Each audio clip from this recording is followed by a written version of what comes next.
449. 3 ships land on the eastern coast of Britain, and an entire island changes forever. That is the date the monk Bede gives us, writing 3 centuries later, and for a hook it works exactly as intended. A number, a scene, a promise. Hold on to it, because we are coming back to that date.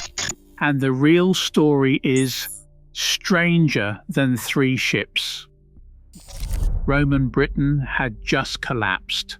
The legions were gone, pulled back to defend a crumbling empire on the continent, and the Britons left behind were exposed, disorganized, and under constant pressure from raiders to the north and west. So, the sources tell us, a British warlord remembered as Vortigern made a decision that would define the next 600 years of this island. Little about Vortigern is certain.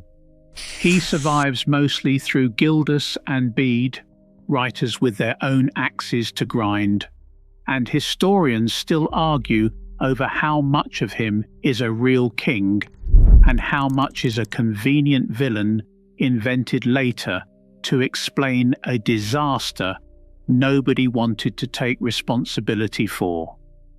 But the tradition holds that he invited Germanic mercenaries in to fight for him.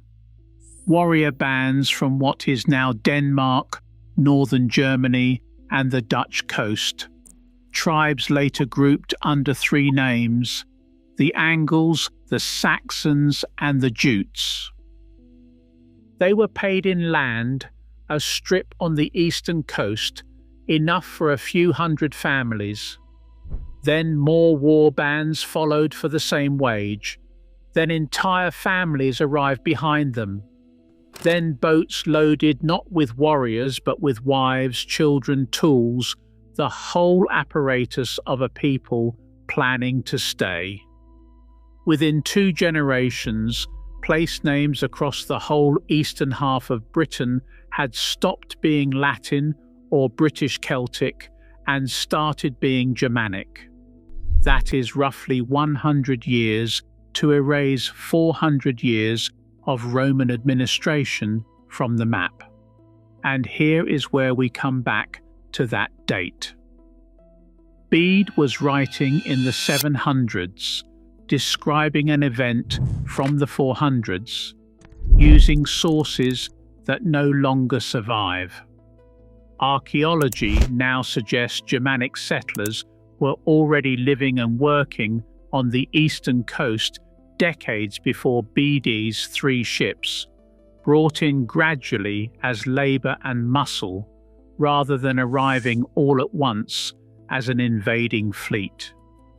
The story was never one dramatic afternoon. It was a slow flood that nobody in Britain fully noticed until the water was already at their door. One British monk, Gildas, writing not long after, described the newcomers in language dripping with fear and fury, calling the whole affair a judgment from God upon his own people's sins. Picture what he was actually watching. Farms he recognized, run by strangers. Roman towns nobody was repairing anymore. A language he did not speak, spoken by his own neighbours' children. He was not writing history, he was writing grief. So what actually happened to Roman Britain? The villas, the bathhouses, the underfloor heating, the whole machinery of empire. Nobody burned it down in a single afternoon. That is the version people expect, and it is wrong. The Anglo-Saxons simply had no use for stone cities. They built in wood, they farmed in scattered settlements, and Roman towns emptied out because nobody was left who wanted to live in them the old way. Roof tiles cracked and were never replaced. Underfloor heating systems froze solid one winter and stayed that way. Bathhouses that once held hundreds of bathers a day silted up with mud and were eventually mistaken by later generations for the work of giants, because nobody who found them could imagine ordinary people building anything so grand. An entire civilization did not fall in a battle. It fell into disuse, brick by brick, over 4 or 5 generations, while a new one grew up around the ruins, sometimes literally on top of them, without ever fully understanding what those ruins had been for. Ask yourself this: how long would it take for your own town to disappear if the people who understood how it worked simply stopped arriving? By the 7th century, Britain was not one Anglo-Saxon kingdom. It was 7, sometimes more, sometimes fewer, a shifting patchwork historians later nicknamed the Heptarchy. Kent, Sussex, Wessex, Essex, East Anglia, Mercia, Northumbria. Kings fought kings. Brothers murdered brothers for a crown made of turf and timber.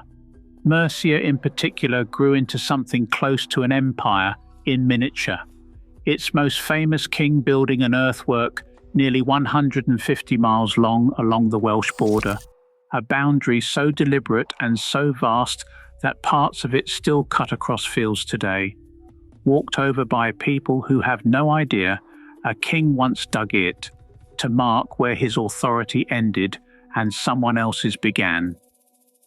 Into this violent, fractured world came a gamble almost nobody expects in a story this brutal.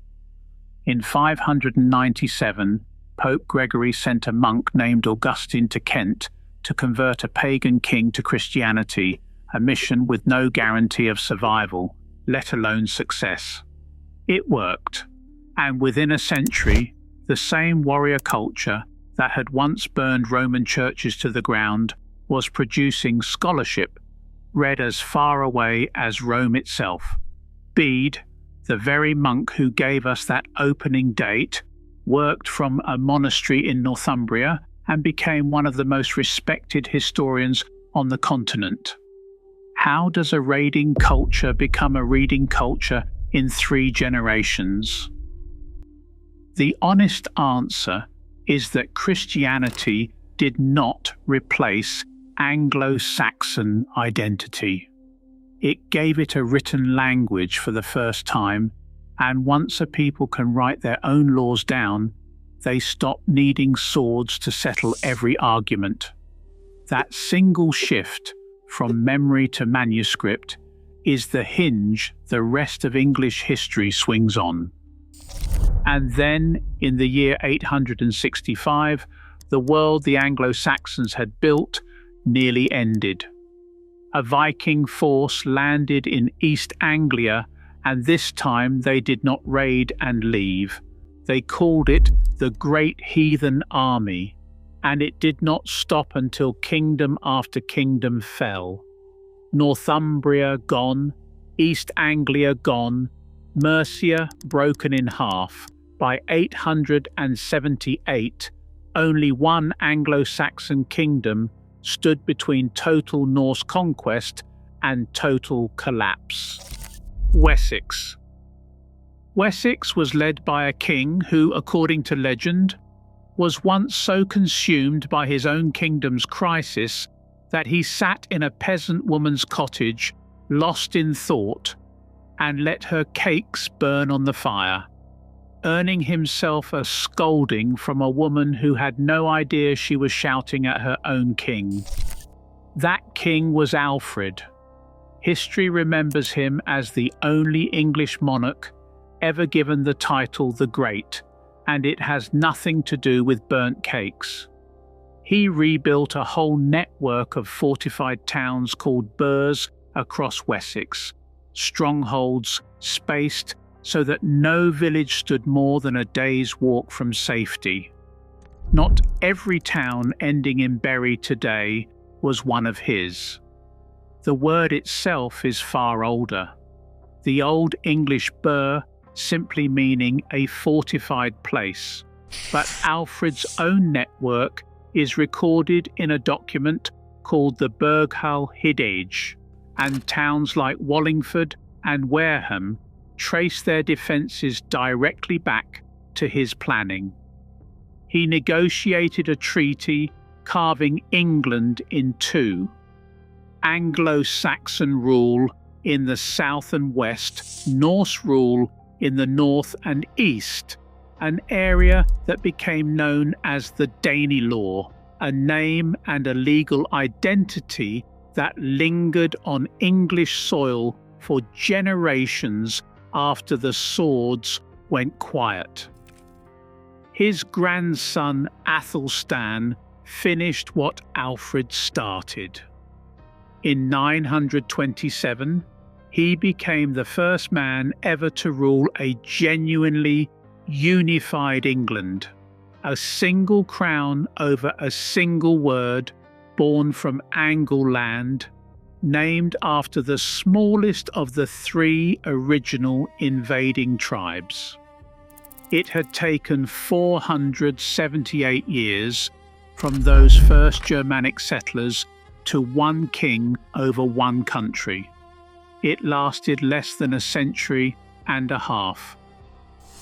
In 1066, everything Alfred's line had built was ended in a single afternoon near a small town called Hastings, when a Norman duke with a legitimate claim and a large army defeated the last Anglo-Saxon king, Harold, reportedly killed by an arrow through the eye, though even that famous detail is argued over by historians to this day.